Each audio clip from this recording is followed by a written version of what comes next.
कैसे हुआ धृतराष्ट्र का जन्म? क्या वह बचपन से ही अंधे थे? क्या धृतराष्ट्र ने अपनी पत्नी गांधारी के परिवार का नाश किया? कैसे महाभारत के युद्ध के जिम्मेदार धृतराष्ट्र ही थे? दोस्तों, ऐसे ही रोचक सवालों के रोचक उत्तर हैं स्पिरिचुअल गॉसिप्स के आज के इस अंक में। सभी सवालों के उत्तर जानने के लिए ये वीडियो अंत तक जरूर देखें। नमस्कार दोस्तों, महाभारत ग्रंथ अपने आप में बहुत से रहस्य समेटे हुए है। आप जितना इसे पढ़ेंगे उतना ही और जानने की इच्छा आपके मन में उत्पन्न होगी। आज हम आपको बताएंगे महाभारत के एक अनोखे और अद्भुत पात्र के बारे में। वो पात्र है महाभारत के कौरव कहलाने वाले दुर्योधन के पिता महाराज धृतराष्ट्र। ब्रह्मा जी के एक श्राप के कारण देवी गंगा और शांतनु को पृथ्वीलोक पे जन्म लेना पड़ा। कुरु राजा शांतनु और देवी गंगा को एक पुत्र हुआ जिसे देवव्रत कहा गया। देवव्रत ने जब आजीवन ब्रह्मचार्य रहने की प्रतिज्ञा ली तब उन्हें भीष्म कहा जाने लगा और आगे चलकर वे भीष्म पितामह कहलाए। यह तो सभी जानते हैं कि इस प्रतिज्ञा के पीछे शांतनु की दूसरी पत्नी निषाद कन्या सत्यवती का हाथ था। सत्यवती चाहती थी कि उसके ही पुत्र राजगद्दी पर बैठें। सत्यवती जब कुंवारी थी तब उसको एक पुत्र हुआ था जिसका नाम वेदव्यास था, जो आगे चल के महर्षि वेदव्यास कहलाए। फिर शांतनु से सत्यवती को दो पुत्र हुए जिनका नाम था विचित्रवीर्य और चित्रगंध। चित्रगंध बहुत ही कम उम्र में एक युद्ध लड़ते हुए मारे गए थे। इसके बाद पितामह भीष्म ने विचित्रवीर्य का विवाह काशी की राजकुमारियों अंबिका और अंबालिका से करवाया था। विवाह के कुछ समय बाद ही बीमारी के कारण विचित्रवीर्य की भी मृत्यु हो गई। अभी तक विचित्रवीर्य की पत्नी अंबिका और अंबालिका संतानहीन थी। इस बात को लेकर माता सत्यवती के मन में बहुत ही ज़्यादा चिंता उत्पन्न हो गई कि अब कौरव वंश आगे कैसे बढ़ेगा। तब माता सत्यवती ने अपने कौरव वंश को आगे बढ़ाने के लिए अपने पुत्र वेदव्यास को बुलावा भेजा। महर्षि वेदव्यास को जब अपनी माता सत्यवती के आमंत्रण की सूचना मिली तो वे तुरंत अपनी माता के सामने उपस्थित हुए और माता से बुलाने का कारण पूछा। तब सत्यवती ने वेदव्यास से कौरव वंश को आगे बढ़ाने का उपाय पूछा। वेदव्यास माता की आज्ञा मानकर बोले, माता, आप उन दोनों रानियों से कह दीजिए कि वह मेरे सामने से निर्वस्त्र होकर गुजरें, जिससे उनको गर्भ धारण होगा। जी हाँ दोस्तों, ये बात सुनने में बड़ी अजीब लगती है, पर हम आपको बता दें कि पहले के समय में साधु और ऋषियों के पास योग साधना से प्राप्त ऐसी कई दिव्य शक्तियाँ हुआ करती थी। पहले बड़ी रानी अंबिका, फिर छोटी रानी अंबालिका गई, पर अंबिका ने वेदव्यास के तेज से डरकर अपने नेत्र बंद कर लिए, जबकि अंबालिका वेदव्यास को देखकर भय से पीली पड़ गई। वेदव्यास लौटकर माता से बोले, माता, अंबिका को बड़ा तेजस्वी पुत्र होगा, किंतु नेत्र बंद करने के दोष के कारण वह अंधा होगा, जबकि अंबालिका के गर्भ से रोग से ग्रसित पुत्र पैदा होगा। यह जानकर के माता सत्यवती ने रानी अंबिका को पुनः वेदव्यास के पास जाने का आदेश दिया।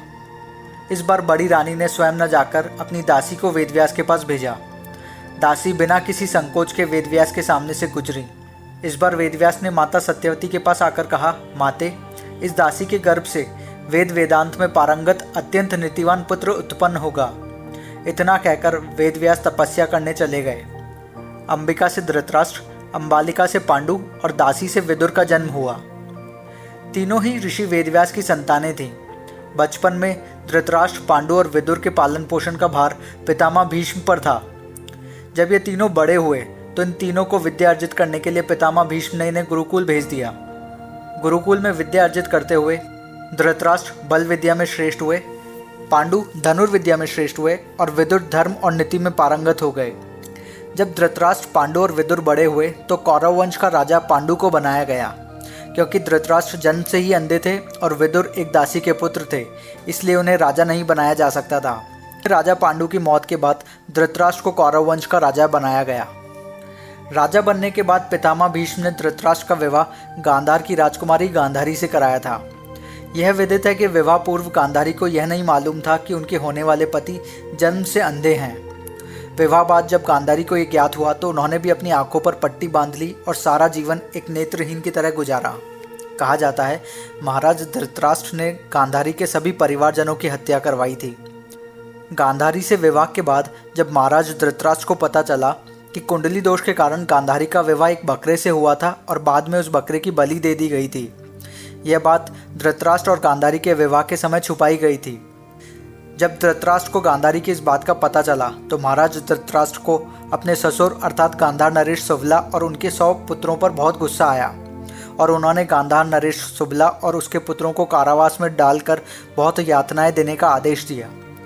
वह उन्हें सिर्फ एक मुट्ठी चावल खाने को देते थे, जिसके कारण एक एक कर सुबला के सारे पुत्रों की मृत्यु हो गई, किंतु उसका सबसे छोटा पुत्र शकुनी जीवित था, क्योंकि सुबला ने उसे धृतराष्ट्र से अपना प्रतिशोध लेने के लिए तैयार किया था।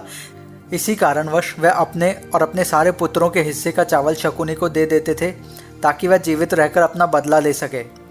यही नहीं, सुबला ने शकुनी को यह आदेश दिया था कि उसकी मृत्यु के पश्चात शकुनी उसकी रीढ़ की हड्डी के पासे बनवाए। जब सुबला अपनी अंतिम सांसें गिन रहा था तब उसने धृतराष्ट्र से शकुनी को छोड़ने की विनती की, जो उसने मान ली और शकुनी को आज़ाद कर दिया।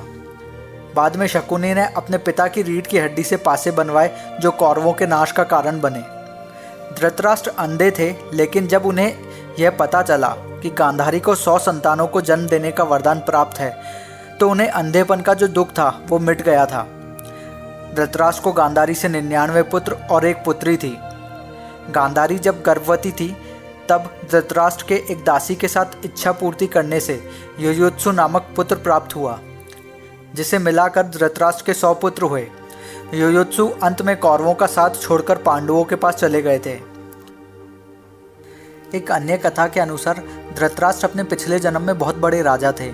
एक बार उनके ही राज्य के एक ब्राह्मण दंपति ने अपनी तीर्थ यात्रा हेतु अपनी संतान के समान प्रिय अपने हंस के जोड़े को उनके 4 बच्चों सहित राजा के संरक्षण में छोड़ गए। तब राजा ने हंस के बच्चों को अपनी जीवा के स्वाद के लिए भुनवा के खा लिया। इस प्रकार हंसों को अलग अलग समय में 100 संतानें हुई। राजा सभी बच्चों को भुनवा के खा गए।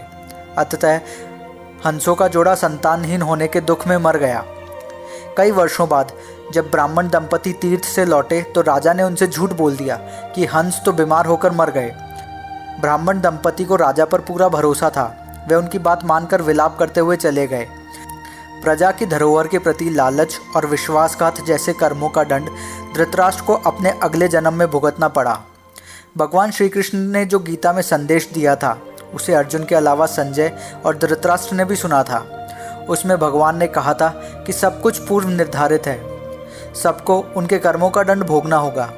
यह बात धृतराष्ट्र को स्मरण थी। दुर्योधन और दुशासन मुख्य रूप से पांडवों और द्रौपदी के दोषी थे।